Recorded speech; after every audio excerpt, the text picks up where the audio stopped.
நான் சொல்றத கேளுடா கண்ணு. நான் தான் உன்னோட தலைவன். ஆனா இந்த தலைவனோட புகழை நீ பயன்படுத்திக்க, தூக்கி எரிஞ்சிடாத. என்ன புரிஞ்சுதா? ஏய், அன்னைக்கு ஒரு நாள் நான் என்ன பண்ணேன்னு தெரியுமா உனக்கு? போஸ்னு ஒரு டாக்டர், எந்த பாவமும் அறியாதவன், அவனை நான் மேலோகத்துக்கு அனுப்பி வச்சுட்டேன். இங்க பார், அவன் பொண்டாட்டி உன்னை விட சின்ன வயசுல அவளுக்கு பார்க்க செமையா இருப்பா தெரியுமா? அவ என் பேச்ச கேட்கலன்னு நானே டிஎஸ்பி கன் எடுத்து டிஷால்னு அவரை கொன்னு போட்டுட்டேன். அந்த கொலைகேச அவ மேலேயே திருப்பி விட்டுட்டு அவளை ஜெயிலுக்கு அனுப்பி வச்சுட்டேன். இது என் மேல இருக்கிற அதிகாரிகளுக்கும் தெரியும், என் கீழே வேலை பார்க்கறவங்களுக்கும் தெரியும். பேப்பர்காரங்க, டிவிக்காரங்க எல்லாருக்கும் இது தெரியும். ஆனா என்ன ஏதாவது செய்ய முடிஞ்சதா சொல்லு? முடியாத. அதுதான் இந்த நரசிம்மனோட பவர். அட பாவி, உனக்கு அடங்கலனா அவள மர்டர் கேஸ்ல மாட்டி விட்டுருவியா? அப்படினா ஏன் நிலைமை? அடியே என் தங்க குட்டி, நீ என் பர்மனன்ட் கீப்பாச்சே, அதான் சொன்னேன். இது ஒண்ணும் குறைச்சல் இல்ல. வாய் தான் பேச்சு, செயல்ல ஒண்ணுத்தையும் காணும். இங்க பாரு, அந்த போஸோட பொண்டாட்டி இருக்கால, அவ என் பேச்ச கேட்டு நடந்திருந்தா அவளுக்கு இந்த நிலைமை வந்திருக்காதுல்ல. அப்படின்னா இது உங்க மேல் ஆபீசருக்கு தெரிஞ்சு அவங்க எதுவும் பண்ணலையா? ஒன்னும் செய்யல. என் மேல அதிகாரிகளுக்கு கொஞ்சம் அறிவு கம்மி, அவங்க ஒன்னும் செய்ய மாட்டாங்க. அது மட்டும் இல்லாம அவங்க ரகசியம் என் கைக்குள்ள இருக்கிறதால வாயை மூடிட்டு அமைதியா தான் இருந்தாகணும். என்னை பத்தி என்ன நினைக்கிற? நான் நினைச்சதும் நடக்கணும், நான் நினைக்காததும் நடக்கணும். என்ன இது பட்ட பகலே உங்க போலீஸ் பத்தி காட்றீங்களே?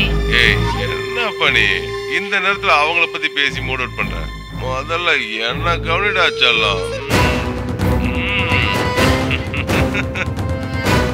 மிஸ்டர் ஷியாம், இத மீடியாக்களுக்கு லீக் பண்ணல? நோ சார், நானும் காக்கி யூனிஃபார்ம் தான் போட்டிருக்கேன். அந்த காக்கி யூனிஃபார்ம்க்கு எந்த கெட்ட பேரும் வர விட மாட்டேன். இருந்தாலும் அவர் ஒன்றும் என்னோட எனிமி கிடையாது சார். ஆனால் ஒரு அழகான ஜோடி, அந்த ஜோடியில் ஒருத்தன் ஊருக்கு நல்லது பண்ணுற டாக்டர், அந்த பொண்ணு ஊரே கும்பிடுற ஒரு சாமி, அவங்கள போய் பிரித்து வச்சுட்டாங்க சார். அவர் அநியாயமாக கொலை பண்ணி அந்த பொண்ணு அநியாயமாக ஜெயிலுக்கு அனுப்பிச்சிட்டாங்க. இதெல்லாம் அந்த சர்க்கிள் இன்ஸ்பெக்டரோட ஆசை நிறைவேறாம போனதுனால தடுக்க போன அந்த ஹையர் ஆஃபீஸரையும் அவங்க உயிரோட விட்டு வைக்கல சார். என் இன்டென்ஷன்லாம் ஒன்று தான் சார், குற்றவாளிகளுக்கு தண்டனை கிடைக்கணும், நிரபராதிகளுக்கு நீதி கிடைக்கணும். Yes yes, you are right. டிபார்ட்மெண்ட்ல இந்த மாதிரி ஒருத்தர் இருந்தா போதும், முழு டிபார்ட்மெண்ட்லயும் நம்பிக்கை போயிடும். இது உங்க பார்வைக்கு வரணும் தான் சார் அந்த சிசிடிவி கேமராவை நான் ஷூட் பண்ணேன்.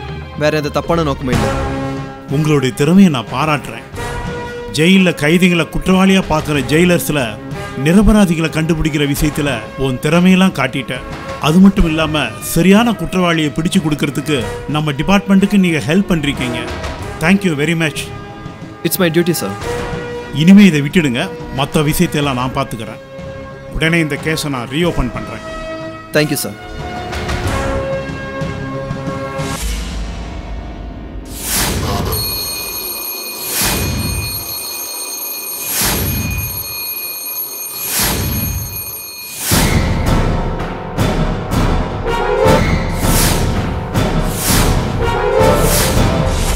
சார்.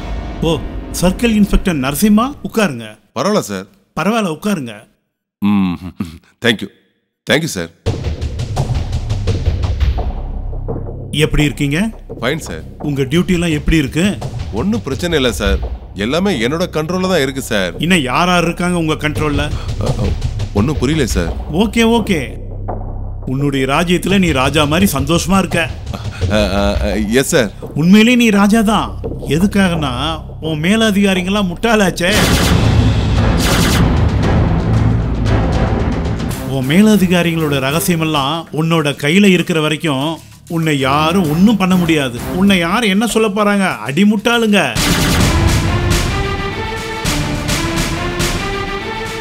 ஆமா, கேட்க மறந்துட்டேன், அலமேல எப்படி இருக்கா?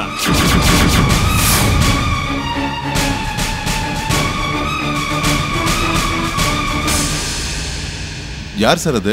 சப் இன்ஸ்பெக்டர் போஸ்டுக்காக சர்க்கிள் இன்ஸ்பெக்டரோட வலையில சிக்கிட்டா பாரு, அதை பத்தி தான் ஏன் சொல்றேன். அது நீங்க என்ன சொல்றீங்கன்னு புரியலையே சார். இத பாரு, நீ என்ன பேசுறியோ என்ன செய்யறியோ எல்லாம் எனக்கு நல்லா தெரியும். உனக்கு சாட்சி வேணுமா?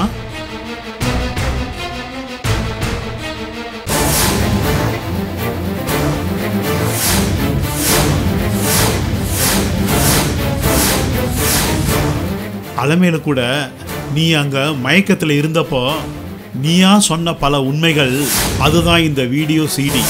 இந்த சிடி மீடியாவுக்கு போனா என்ன நடக்கும் தெரியுமா? உன் ஆசை நிறைவேறதுக்காக மர்டர் கேஸ்ல புக் பண்ணி அவளோட புருஷனை கொன்னு புதுசா கல்யாணமான ஒரு பொண்ணோட வாழ்க்கையை கெடுத்துட்ட. உன்ன மாதிரி அரக்கனை தடுத்ததுக்கு தேவையில்லாம டிஎஸ்பியை கொன்னுட்ட. இத்தனை பண்ண நீ இன்னும் என் முன்னாடி உட்கார்ந்துட்டு இருக்கிற, வெக்கமா இல்ல? இன்னும் என் முன்னாடி உட்கார்றதுக்கு உனக்கு வெக்கமா இல்ல?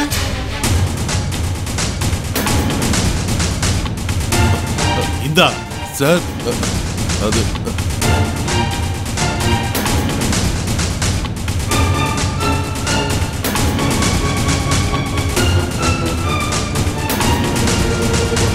சார்,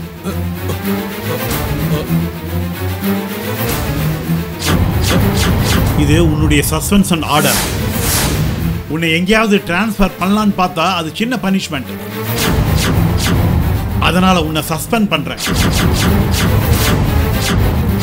அது மட்டும் இல்ல, இனிமே நீ ஜாயின் பண்ணவே முடியாது. உனக்கு கொடுக்கிற பனிஷ்மெண்ட் சாதாரணமானது இல்ல. உன்னோட பனிஷ்மெண்டால நம்ம டிபார்ட்மெண்டோட மானத்தையே நான் காப்பாத்துறேன். Get lost. சார், என் பொண்டாட்டி பிள்ளைங்களை நினைச்சு பாருங்க sir. What the hell, rascal? Get out from here. அது வந்து சார், ப்ளீஸ் சார். முதல்ல வெளியே போ.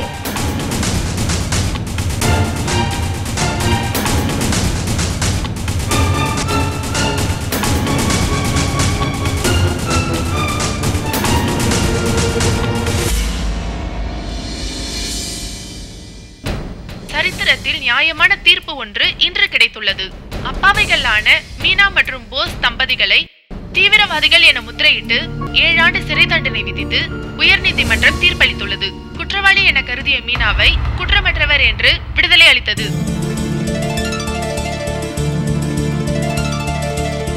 குற்றவாளிகளை கண்டுபிடிக்க உதவிய ஜெயிலர் ஷாம் அவர்களை உயர்நீதிமன்றம் தனிப்பட்ட முறையில் பாராட்டு தெரிவித்துள்ளது.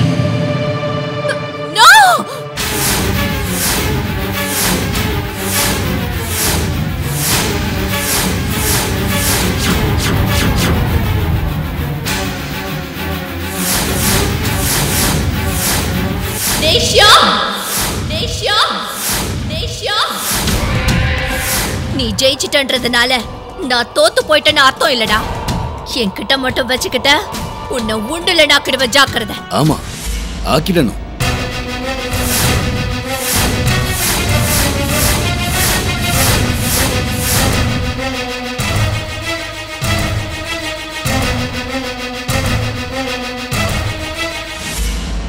அவன் என் தங்கச்சி பையன். மனிதாபிமானத்தை கத்து கொடுத்து அரக்கன்களுக்கு நல்ல குணத்தை கொடுத்தாரே, அதனாலதான் உண்டு இல்லைன்னு ஆக்கிடணும். வானத்துல பறக்கிற ஒரு கிளிய கூட்டிட்டு வந்து கூண்டுல அடைக்கணும்னு பார்த்தா அந்த கூண்டோட கதவை திறந்து அந்த கிளிய பறக்க விட்டான் இல்லையா, அதுக்காகவாவது அவனை உண்டு இல்லைன்னு ஆக்கிடணும். ஊருக்கு நல்லது பண்ற டாக்டரை கொன்னவங்களுக்கு தண்டனை வாங்கி கொடுத்தாரே தவிர அதை செய்ய சொன்ன உன்னை உயிரோட விட்டுட்டாரே. அந்த பைத்தியக்காரனை உண்மையிலேயே உண்டு இல்லைன்னு ஆக்கிடணும்.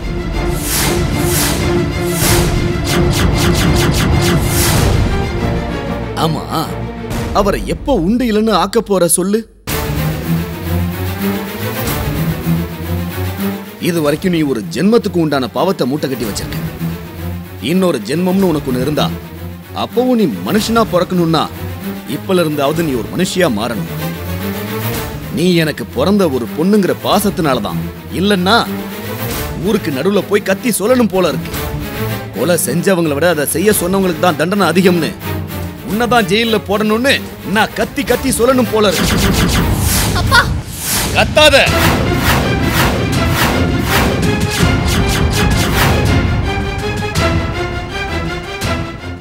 கொஞ்சமாவது மனசாட்சின்னு ஒண்ணு இருந்தா உடனடியா போய் அவர் கால்ல விழுந்து மன்னிப்பு கேட்டுடு. குற்றவாளிகளோட சேர்ந்து உனக்கும் தண்டனை கொடுக்காம இருந்ததுக்கு நீ போய் அவர்கிட்ட பாவ மன்னிப்பு கேளு. அப்பயாவது மனிதாபிமானத்தோட விட்டுடுவாரு. போஸ் என்ன வேண்டான்னு சொன்னப்போ என் மனசு எவ்வளவு வேதனைப்பட்டுச்சுன்னு உங்களுக்கு தெரியாதுப்பா. என் வாழ்க்கையில நான் கேட்டது எல்லாத்தையுமே கொடுத்தீங்க. நான் கேட்காதது கூட நீங்க கொடுத்தீங்க. ஒரு பொண்ணா வைக்கப்பட்டுக்கிட்ட போஸ் நான் காதலிக்கிறேன்னு உங்ககிட்ட சொல்லாதது என்னோட தப்புதான்.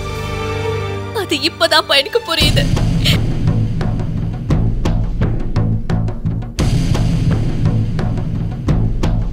உங்க பொண்ணு உங்க முன்னாடி ஒரு குற்றவாளியா இப்படி கூடி குறுக்கி உங்க முன்னாடி நிப்பன்னு தெரிஞ்சிருந்தா அன்னைக்கே நான் போஸ காதலிச்ச விஷயத்த உங்ககிட்ட நான் சொல்லிருப்பேன்ப்பா.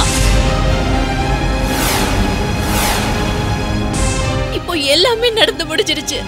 நான் ஆவேசமா, கோபமா, அகங்காரமா நான் கேட்டது எனக்கு கிடைக்கல என்ற விரக்தியில நான் என்ன செஞ்சேன்னு எனக்கே தெரியலப்பா. ஆனா ஒண்ணு, என் உடம்ப விட்டு உயிர் போகணும்னு இருந்ததுன்னா நானா தற்கொலை பண்ணிக்குவேனே தவிர இன்னொருத்தங்களுக்கு அந்த வாய்ப்பை கொடுக்க மாட்டேன். இன்னொருத்த கால்ல நான் விழ மாட்டேன். இன்னொருத்த கால்ல நான் விழ மாட்டேன். என்ன மாத்தணும்னு நீங்க முயற்சி பண்ணாதீங்கப்பா.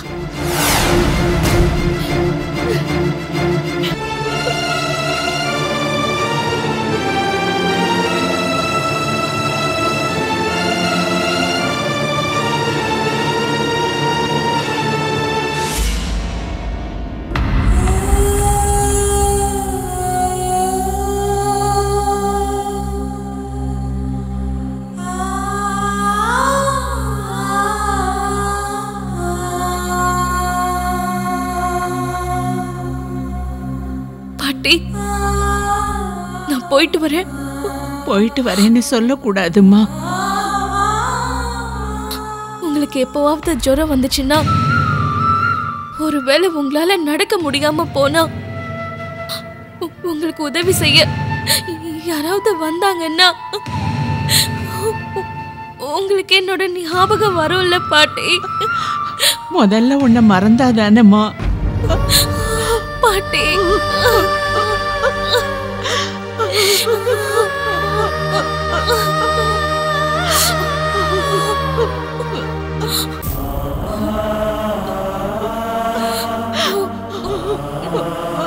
நமக்குள்ள ரத்த சம்பந்தம் இல்லைனாலும் என்ன உன் கூட பிறந்த அக்காவா ஏத்துக்கிட்ட.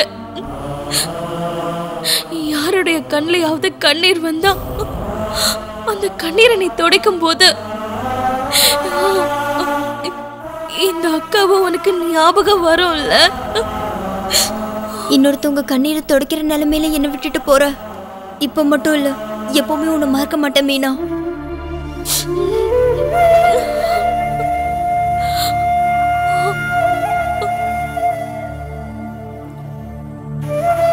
பசியா இருக்கும் போது நம்ம மத்தவங்களுக்கு அவங்களுக்கு சாப்பிட சாப்பாடு கொடுக்கணுமே தவிர அவங்க கிட்ட இருந்து எப்பவுமே அதை புடுங்க கூடாது.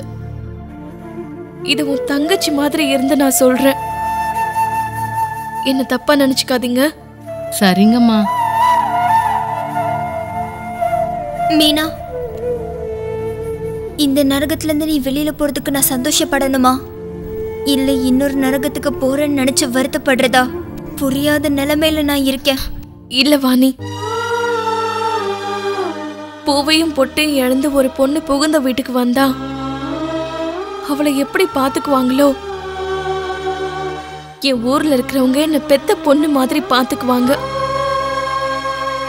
அந்த நம்பிக்கை எனக்கு இருக்கு. அதனாலதான் நான் தைரியமா இங்க இருந்து வெளியில போறேன்.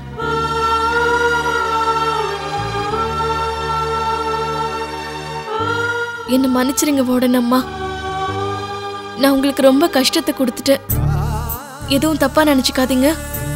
இங்க வந்திருக்கிறவங்க எல்லாரும் தெரிஞ்சோ தெரியாமலையோ தப்பு பண்ணிட்டு வந்துடுறாங்க. அவங்க எல்லாரையும் நீங்க அம்மா மாதிரி ஆதரிங்க. ஒரு அக்காவா இருந்தா அவங்களுக்கு கை கொடுங்க. என்ன மாதிரி துரதிருஷ்டக்காரியா இருந்தா பாவம் போனா போட்டுன்னு அவங்கள விட்டுடுங்க வார்டனம்மா. சரி மீனா, நான் போயிட்டு வரேன். நான் வரேன் வார்டன் அம்மா.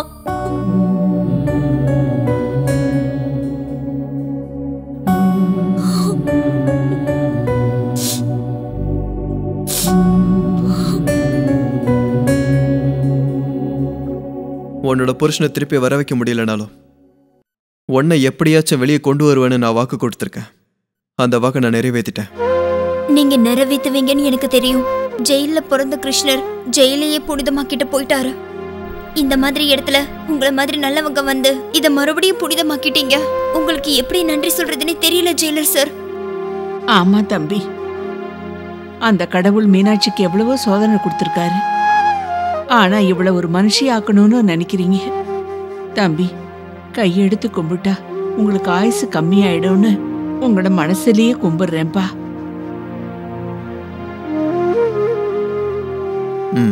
வா.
அம்மா மீனா,